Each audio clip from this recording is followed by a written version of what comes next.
In conversation with Srimati Devaki Jain, an Indian feminist economist, a Padma Bhushan award winner who introduced the term feminization of poverty and also served on various committees for the United Nations.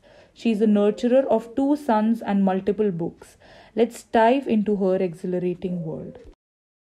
So, ma'am, what do you think that what is keeping women away from electoral politics? Why aren't we joining politics in large number? It's a very good question. I compliment you on that, really. Because we are one of the biggest percentage of voters we have. You know, women are voting in larger numbers than men. But women are not standing to be elected. We have tried, I think over 20, 30, 40 years, there's been a lot of attempt by women who are more famous than I am in the public space. But I was told by those who know about parliament that for more women to come into parliament, some men have to back out because of constituency allocation. And most men are unwilling to give up those seats. So at some point the battle has to be to fight against that mindset. That's why I remember even this reservation, it's a very unhappy thing actually, the reservation. I'm against it because it will give you one seat for 5 years and then you have to go. So you can't build up your constituency like Lalu Prasad Yadav and others. They have what you call, it's called a captive constituency. There are many drawbacks in the bill. And now we can't do that. So there'll be many other steps of breaking down. Systems have to come for women to come in. So I wish we could really have strong women who could fight against that very rule which says that if you give it to women, it can only be for 5 years or so. It has to be. So women, if they want to stand for elections, as you know very well, they want to know how many votes will this woman get. And there's always that question that she may not get as many votes. So there's a whole transformation required. I feel your generation may make it if you do constituency work.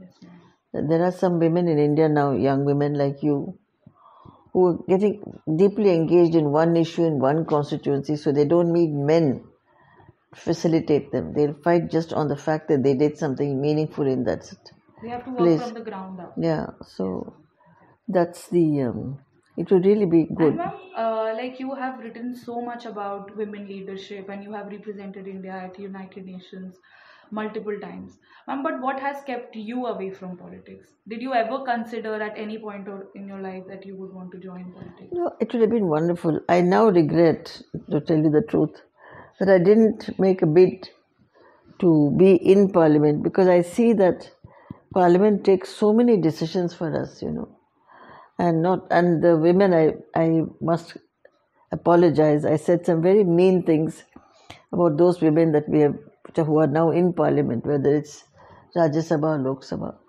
And I'll give you a joke which really tells you exactly what happens. That when the budget is being made, an earlier finance minister, not the one that is there, called and asked the women what they want. They wanted the price of cosmetics, the taxes on cosmetics and things like that reduced. That's so shaming. I mean, they didn't ask for higher wages for women workers, greater representation of women workers in the labor force. Nothing. They asked for such petty goods. And then the other one that we all are very familiar with is Mengai. So you ask for prices to come. So you're actually deepening your role as a housewife, but you're not deepening your role as a political activist, as somebody who can deliver something to the poor or to the children or something. Like, for example, you take Aam Aadmi Party. I mean, that man is often only offering support to the armed log. No? Can you imagine a woman doing that? So that's the kind of thing they should do, but they were asking for petty things which are very personal. So that shows that we are not getting the right people. Yeah, but if you had a Medha Patkar in Parliament or a Renana Jabwalan who have issues for which they are fighting, then that issue can be brought into a national. Imagine if Medha Patkar was in Parliament. She would never allow the Narmada Dam to go to that height. which means all those people who were moved out would not have suffered. That's the kind of political woman we want. Yes, ma'am. And ma'am, Or Aruna Roy, for example. She has an issue. I mean, 1950s, you completed your bachelor's from Mysore, and you were the gold medalist there. Yeah. And your brother Rajan ji played a very important role in pushing you for Correct, study. correct. So, ma'am, how was it? What was the gender ratio in the class then? Were you how many women were there? What No, was it in like? the college I went to is a women's college, so it was all Oh. the college I went to. I'm Because also from women's. that's a college. But in the university, when we went to get our degrees, there's a photo in my website, you can see that. The population of students was basically men. But there were quite a few women in the women's side. And I'm so happy to tell you that next to me are about 6 or 7 other women, all medalists. So, in a way, South India was a little more progressive than North India. Yes. And more women were coming into college education. And therefore, you see more women. Secondly, this is another phenomena that you should look at in your program some other time. It is across universities in the South. Women are getting the gold medals for mathematics and science. And you go to I was in 2 or 3 boards, governing bodies in universities in Tamil Nadu and in Bangalore. It's the women who get the top prizes for science and mathematics. So these are some things which are not yet recognized fully, but you should be pleased that that's the phenomenon. So I didn't feel unique, but I felt pleased, I must say. I got 3, whereas most others got only 1. So there's this picture of me with my 3 medals. I've lost them all. I don't know where they are. I gave them to my mother when I went abroad. When I came back, she said, I don't know where I put them. So I don't even have the medals now. And ma'am, that time then for your masters you went to Oxford, and in 1960s, Yeah. Oxford. So ma'am, so I am also planning to apply, but there is this a very complex, not complex, but we have to figure a lot of things, SOP. And how did you get to know about Oxford, and then how was your procedure then to apply? Yeah. No, mine was accidental. I could never have got it. I think somewhere, some God was looking after me because I was not supposed to, if you see any of my personal notes and biographies, we all, in that generation, we passed our BA when we were 18. And the norm at that time was to get you married soon after. And this is happening even now in the traditional parts of India. So there was no interest in my family that I should go further. But sometimes as you read the stories of women who have come up in some way, you'll always find they broke some rules, some bind, and you can't explain why they did that. I can't explain what happened. I just told my father I'm not getting married. He got angry, my mother, everything. I said I'm not getting married. Then what to do? Then somehow I managed to get he took me to London because he was in Air India and he got a free ticket. And there was a boy in Europe whom he wanted me to see from my caste. I must have had some seed of resistance in me. So I met this lovely young man and I told him, I'm not marrying you because I want to study. There was a kind of passion to study more. So that's how I managed to get entry into Oxford. And the principal who admitted me has gone on record, and I've recorded it now in my autobiography, saying I couldn't cope with this girl. I was 23, saying I must study in Oxford. You have to give me a seat. She was so persistent that she gave me a seat without an entrance exam. I can't see. Thank God I asked because I didn't know about it. No, that looks like such a show off. But it's not show off. I mean, I am surprised because I can't remember all that. But he has recorded it and it's in one of the stories written about me. So where does that lead us in terms of a moral out of that? You just have to be very determined and you just have to fight for what you want. And that's why you find most of these women who have made it in life have always had to break a lot of the boundaries that are in front of them. those who have made it their life in difficult circumstances. Not like nowadays, your generation, you can do postgraduate, you can work. In my generation, in our type of families, Orthodox Brahmin families, there was no way. You just got 16 to 18, you get married. My brothers, 4 of them, were all arranged marriages with girls who were 16, 17 years old. Now when you look at it, it looks like child marriage. But in those days, that was the norm. The boy is about 19, 20, and the girl is about 16.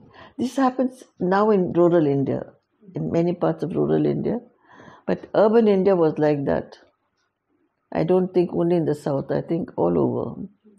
There was this business that puberty, she should get married, even urban India, even civil servants' children. My father was a civil servant, but that made no difference.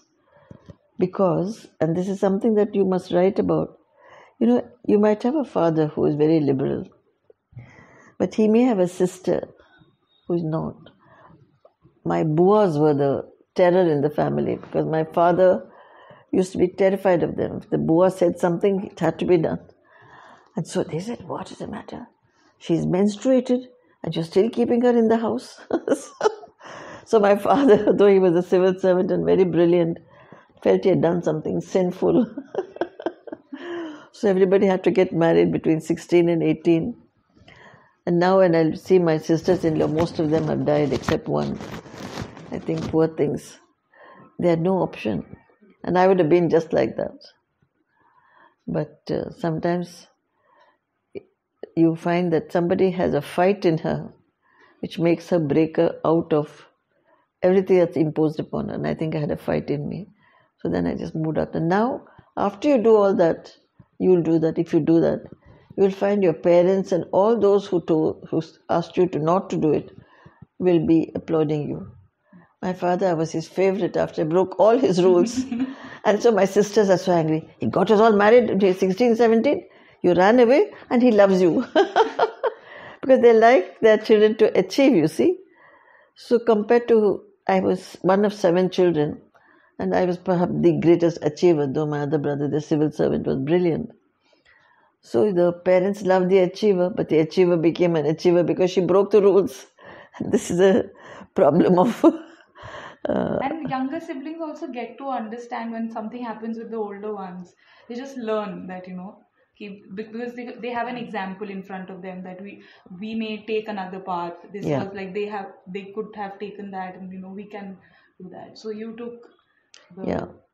I was very lucky also that when I did it, then instead of punishing me in some way, both my mother and father felt very pleased. They said, "Oh, she's become a writer."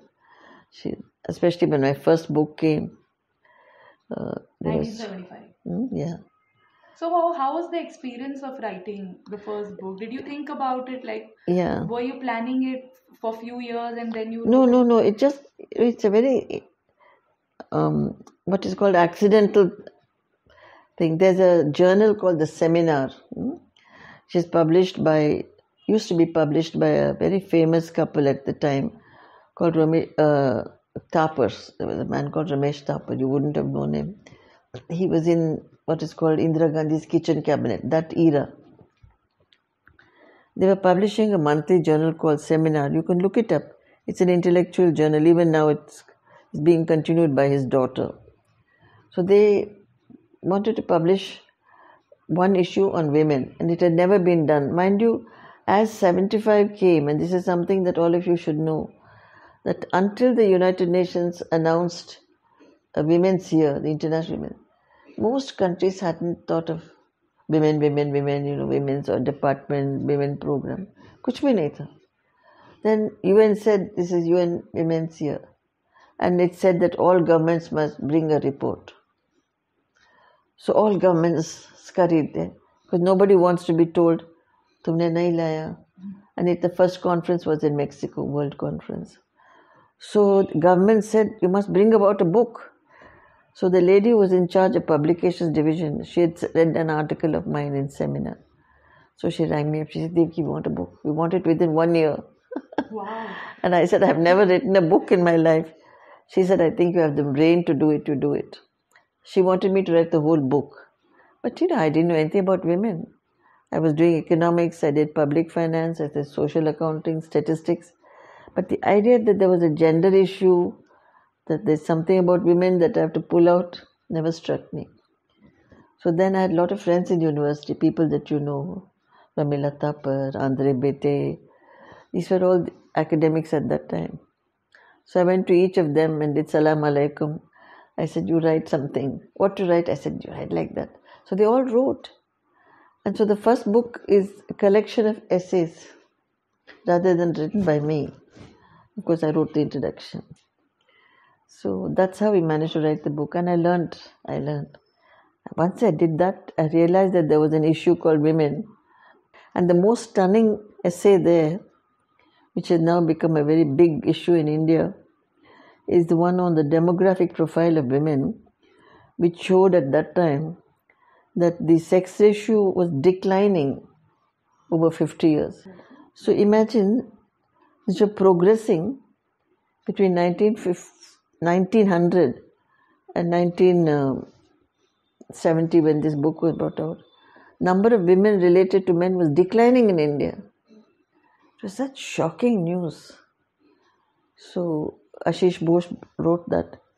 That is when this Amartya Sen also started talking about missing women and all that. That is, number of baby girls are killed because of dowry and all that.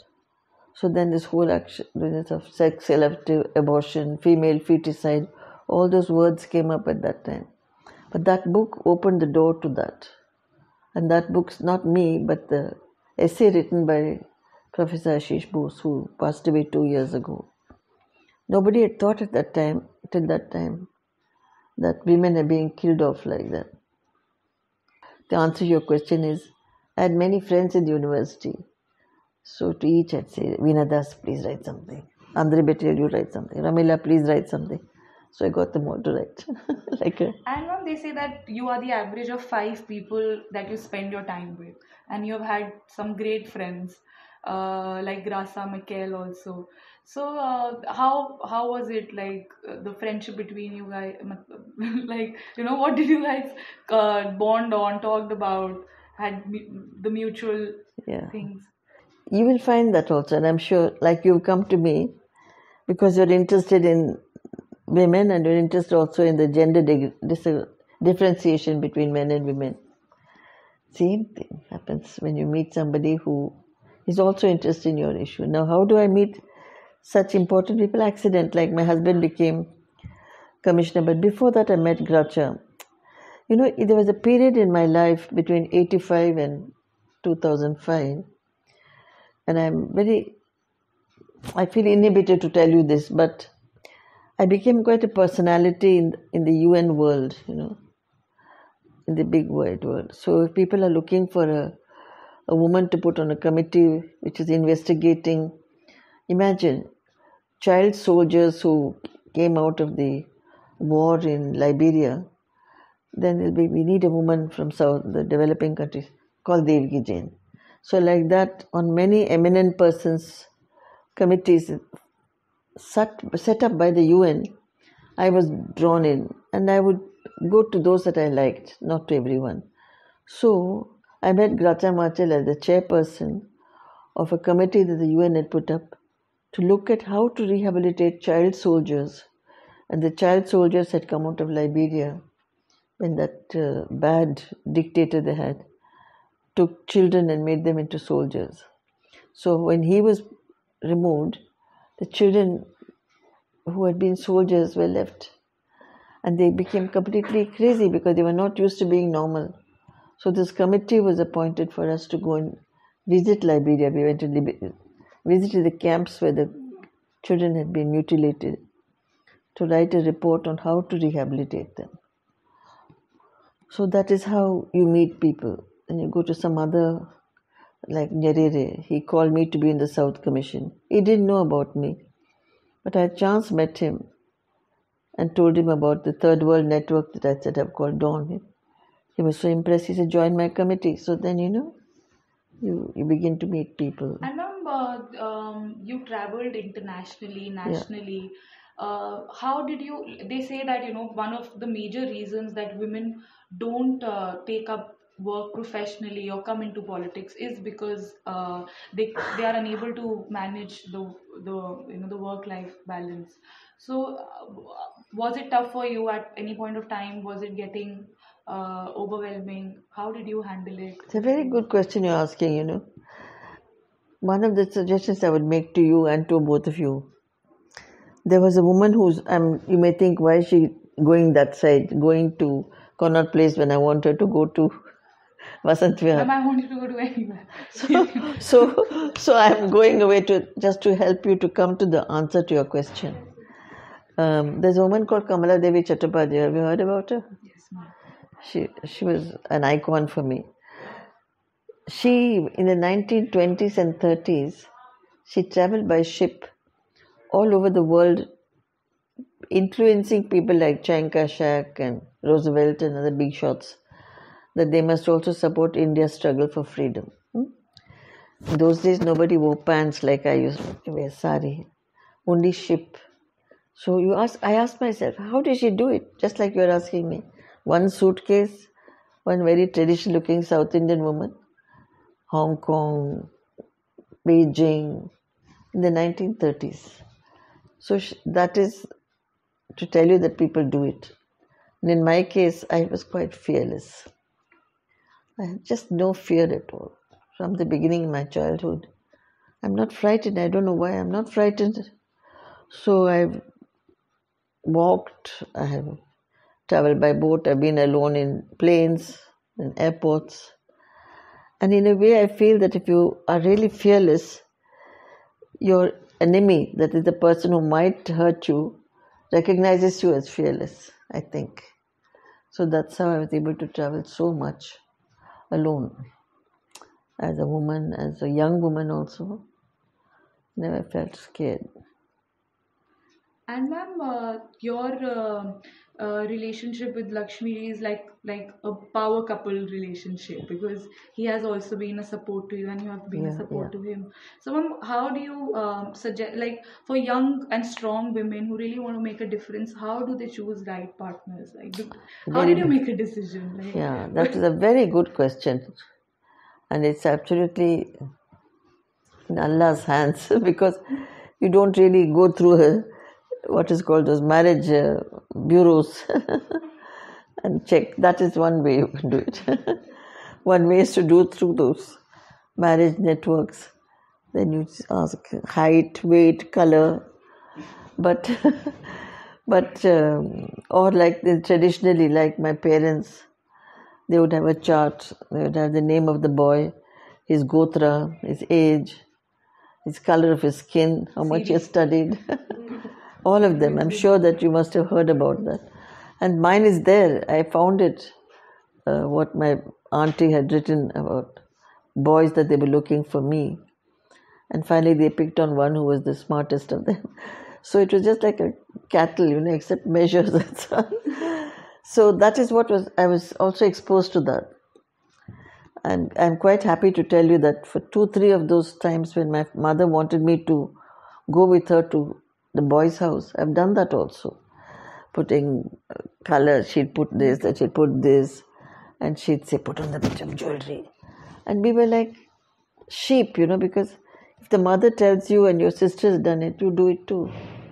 So I dressed up, I put on all the jewelry, and went. But I think I was lucky. Firstly, I was very affirmative. So when we come back from this boy's house, my mother would say, did you like him? I said, I quite like him.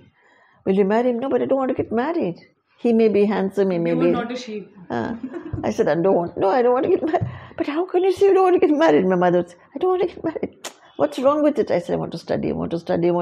So this song that I sang was always, I want to study. Please let me study. Did it come from within or was it No, from inside. It was some kind of thing. That's why, when you say, what makes a difference, even to you or to you, sometimes you have a strong will for something, no? So I can't understand why I had it, but I somehow wanted to study beyond BA, beyond that. And that drove me away. Even now, one of the men who I went to offer myself as a 16-year-old, he sees me and he says, "You know what she asked me? She asked me if I'd ever eaten a bun." Now, I don't remember at all. Those buns. And so, that man is also happily married. He's also as old as I am now. But I don't remember talking to him at all. But he remembers. And he said that for my 80th birthday, the institution that I founded, all those girls and boys, they had an event in India International Center. And they invited him. Beautiful video, ma'am. I saw the video on YouTube. It's very So Mohan Rao, who is a demographer, he was also invited by them to speak about me because I had done some work with him. So he mentioned that story to the whole hall and they all laughed and laughed. Why would I ask this boy was he eating a bun? But I must have wanted some way to get out, I remember a very interesting thing that you talked about in one of your writings was that women, the female politicians in India now have gotten political power, but there's still there is no economic power. So, ma'am, there is a disbalance that they are still not strong enough. So, how do you think that the political and economic, both the powers, how can a woman get both the powers? But I don't accept that statement. I'm just not quoting the right words. Maybe. No, you may, that statement may be there, but I'm saying that you also don't accept it. If you say that they don't have political power. That's the whole idea, no? For example, you take that film star who goes to UPS, South Indian film star, what's her name? Hema Malini. Now, Hema Malini, do you think she has political power? You may say yes because she got a seat, but don't you think she's been exploited because she's a film star and she's famous for that one great film she made with Amitabh Bachchan, I've forgotten the name. Sholay. Yeah, Sholay. So they always see her as the Sholay Bahu. So, and she has money to give the party as a film star. So there are these two issues. One, she is married to a famous film star, and then she has money. So you prop her up. But I don't think she has power. I don't think she has the kind of power to tell the party, don't do this, don't do that. I don't think so at all. So, ma'am, you're saying that we don't even have a political. No, I don't think. I think the girl from DMK, you know who I mean, the Tamil Nadu MP, I'll remember her name. Kannamuri. Kannamuri, you must be seeing her, no? She has some thing, but not really. Her power is entirely because of her parentage. You know, if you remove that, if she just went as Devaki Jain to the electorate, she wouldn't get represented. So many of them are proxy power. Entirely proxy. I remember in 1993 when the reservation was made in the municipal level. So I was just thinking one day that can there be a clause? I'll ask Gopalji also, maybe he can tell me more about it, that if women who are directly linked to a political family cannot stand on the reserved seat. Well done, well done. I thought you do that. But I should not say it because maybe I want to be alive to see you do that. But then that I think would make a difference. That because we're not saying that you cannot stand at all. You can stand from the rest of the seats. But those 33% seats should be just for women, not belong. Women who are representing. The class one here is like nobody. There was this rally by Samajwadi Party also in Delhi recently, before the election.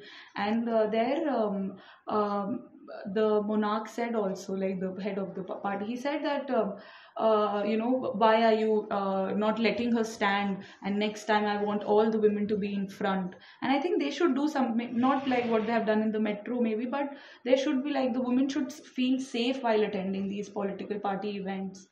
And that is why, because we don't have safe places for them within the party. But ma'am, what do you think that what is lacking in the legislation that was passed for the municipal? Well, I don't know about the legislation, but it starts with the My answer is very close to the question you started with. That is, unless this uprising comes, like, for example, I'll give you an illustration.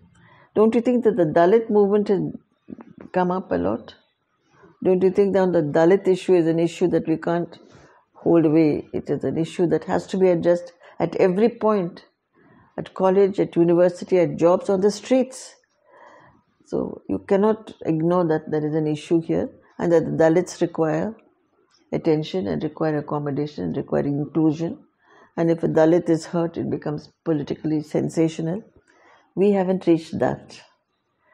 We have not reached that kind of power where we can say we have to include women in all these governance. So we have to give them special arrangements, not reservation, but something more. So I think. But ma'am, when will it come? Because there is already so much violence against them. I know. I'm just thinking also with you that there is such a lively women's movement. You are a representative of that. They are there. I see, go to some of these marches they had, both sometimes protesting against something, claiming something. Out of that, if you can get votes for somebody, but it doesn't get encashed in a vote bank. Yes. We have not made ourselves into a vote bank. And I must tell you, we all tried. I mean, there were times when I was younger, and there's another very interesting woman, I'm sure you've interviewed her, Kamla Basin. Ma'am, I have met her. Yeah. She's another big fighter. She and I mean, she's younger than me, but we started becoming friends and getting engaged in 75. And how much she tried. She had recorded tapes which were to be played in buses and things to get women to vote. At that time, it was just to get them to vote. Such lovely songs. Kamla is a very gifted person. Aao behno, ye karo, aise karta na. I attended a session and then she started singing and the whole vibe of the room changed. The whole. So she had made some lovely records. I wish we had those tapes, which was to induce people to vote and to say, you stand for this issue, and give them ideas on what issues they should stand for. Safety in buses, children's schooling, things like that. Brilliant. So how do we mobilize your generation to become politically active? Don't you think there should be just an NGO who should promote women? They should just go to women and tell them about if the next election that would be happening within their constituency, and then how they can register themselves if they're eligible and all of this. Like just informing. But you know that the election results have shown that more women are voting now than men. So we are powerful as a vote bank, but we are not voting for women. We're voting for whatever the political party is fielding at that time. How to make them vote for women? Then you're right, you have to have women stand for that.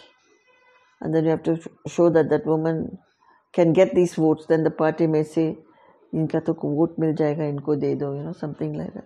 I don't know. It's a very important question you're raising. I wish I had an answer. I wish we could shift it a bit and get women to get elected much more. And at that time, people like you should orient them. They may be, I used to say, you may be women by sex, but you're a man. That is, your sex will show you that you're female, but you're not female otherwise, But you're not standing for women. Yeah. Even if they don't fight for women, if they would fight for equality, for so many of the public issues. For example, now the NDTV has this safe streets, for lights. That's such an interesting thing. Suppose if one woman had done that, she would get the votes from all of you because it's such an important. So some kind of Kejriwal has done a lot, which I think. What happened in Delhi when Rahul Dravid, Gautam Gambhir, when he stood against what was the only woman? who was standing in Delhi for these elections, but she couldn't win, and she worked so much for the education in the Delhi. Oh yeah, you mean I know who you mean. Atiti Yeah, yeah. in Aam Aadmi Party. Yeah. I know. She's so good. I thought she would just win it, I know. but The rival put was if you take from cricket, football, such things, we are madly passionate about those things. But and they just use this thing then, yeah, political party. and maybe Aam Aadmi Party should have flashed much more of what she did, instead of just putting her there. But she did. Big thing like now Kejriwal's picture is on all the autos and everywhere. If they had put her picture much more and say, इन्होंने आपको ये दिया, इन्होंने उनको दिया, maybe people would have voted. I don't know, but I wish she had been elected. But that's only a drop. You're talking of something like 40% women in legislatures. Yeah. But you were talking of Panchayati Raj. It was a good point you were making. Do you know in Panchayati Raj, when you say 30%, in fact sometimes 40% have come of women. In Karnataka, we did a study, and not only were 40% of the Panchayati Raj councils women, but 40 to 50% were Dalits. We found more Dalit chairpersons of Panchayat committees than non-Dalits. So much turning had took place at the local level. And the study was done by a research institute in Bangalore. It's so revealing. But then the political parties did not pick up a woman from that district who got so many votes into the state assembly or the... Yeah, they don't do that. That is what is... They would do that, then that girl, a woman would find votes because she was... Because she already did. She has already proved her caliber. But then also she... Also, ma'am, this would be my last question, that you have written multiple books and I really want to start with the first one. So which one would you suggest me? That which book should I start with? To read? Yeah. This UN history. This yellow book. No, yeah. This is a book which I've written cover to cover. Some of these have other pictures. This was commissioned by the UN. They were bringing out 14 volumes to celebrate 50 years of the UN. So there are volumes on violence, there are volumes on trade. So different experts were asked to talk about. So I was asked to write this book. It took me 5 years and a lot of research. And I think it's my best book. It has got, it's not only about the UN. It's not like UN has got 5 people and nothing at all about the structure. But it is about how women shifted the UN. And in doing that, then I've written about women's movement. Wow. And I think it's a good book. And this one? This one is I'm scared to hold also. Yeah. But the only copy? Yeah. I think they should have reprinted it, Yeah. They didn't. When I went to, who was the Minister of Women when I went to her? Ambika Soni. I said to her, ma'am, this book is now in rags.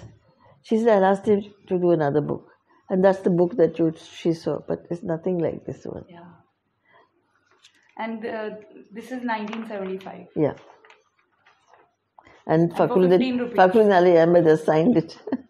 Oh. He released it. You can imagine I was like you or her.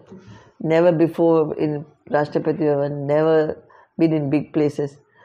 And there was Tara Ali Beg, who was the other person who was getting a book released. Very poised, completely aware of what she was. And if you should see the picture, it's in the website. I look like a mouse. Overwhelmed by the fact that I'm in the Rashtrapati Bhavan. But I'm glad that at some point you have to be a mouse and then you can be like me now. How nervous I was and how thrilled also. My parents couldn't come, but my in-laws came. My first book. Ma'am, what is the one advice that you would like to give 3 of us and the people watching it? Yeah. What you are today, finding out more, having a video program, is itself a great thing. I compliment you on that. You're giving voice and you're sharing that voice with lots of people. So that itself is good enough. If you want to do more, I think the question that we have not been able to answer, that is, how do we get us into power? I mean political power. It's shocking, isn't it? That we are led only by men and corrupt men also. So in a country like this where Gandhi managed to get millions of women to support his programs, we haven't been able to do that. And I would say it's not your fault. My generation didn't do that. Why didn't we do that? You ask me, I have no answer. Why didn't we mobilize more women? Why couldn't we? There is now women like Ela Bhatt has mobilized the self-employed workers. Nalini Naik has mobilized domestic workers. Somebody else has mobilized nurses. These are all women-only professions. But that's not been a political mobilization. You were asking why don't they set up something. Recently they've set up a committee on women across parties. It's called something, I'll try and remember. It's on my Facebook. They're constantly bringing women from different parties together to write a manifesto, to do something. But they've not got any grassroots reach. It's intellectuals. So you do that. I wish. Thank you. You're so well informed, I must say, I must compliment you. Your questions show that you're well informed. That pleases me so much. I just Googled you and the Wikipedia was so long, and Wikipedia is like nothing in front of what you have really done. It's just like a summary. Well, I'm very proud of you for doing all this. You should be pleased with yourself to be a leader, to try all these things. That's the way we begin. Then you'll go forward. Wish you both also.